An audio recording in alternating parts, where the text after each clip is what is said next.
అందము, అడవికి ఆభరణం, పర్యావరణ సమతుల్యకు ప్రతీక. అయితే మన జాతీయ జంతువు పులి.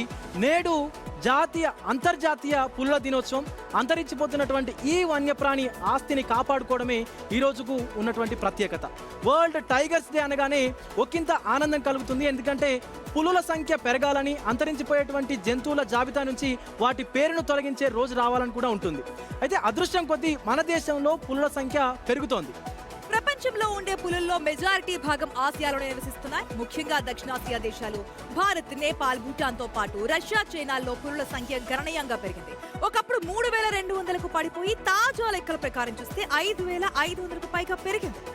ప్రపంచంలో ఉన్న మొత్తం పులుల దాదాపు 75% పైగా ఒక్క మన భారతదేశంలోనే ఉన్నాయి. 2018 పులుల గణనలో సుమారుగా 2967గా ఉన్నటువంటి పులుల సంఖ్య 2022 నాటికి 3682కు పెరిగింది. మధ్యప్రదేశ్, కర్ణాటక, ఉత్తరాఖండ్, మహారాష్ట్రాలకు సంబంధించి పులుల సంరక్షణలో ముందు వరుసలో ఉన్న ఈ రాష్ట్రాలు తెలంగాణలోని అమరాబాద్, ఏపీ తెలంగాణ సరిహద్దుల్లో ఉన్నటువంటి నాగార్జున సాగర్, శ్రీశైలం టైగర్ రిజర్వులు కూడా పులులకు సురక్షితమైనటువంటి ఆవాసాలుగా నిలుస్తున్నాయి.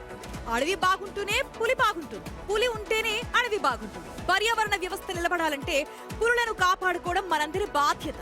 పులిని కాపాడడం అంటే ఒక జాతిని మాత్రమే కాదు, మొత్తం జీవ వైవిధ్యాన్ని, అడవులను, నీటి వనరులను, చివరికి మనిషి భవిష్యత్తును కాపాడినట్లే.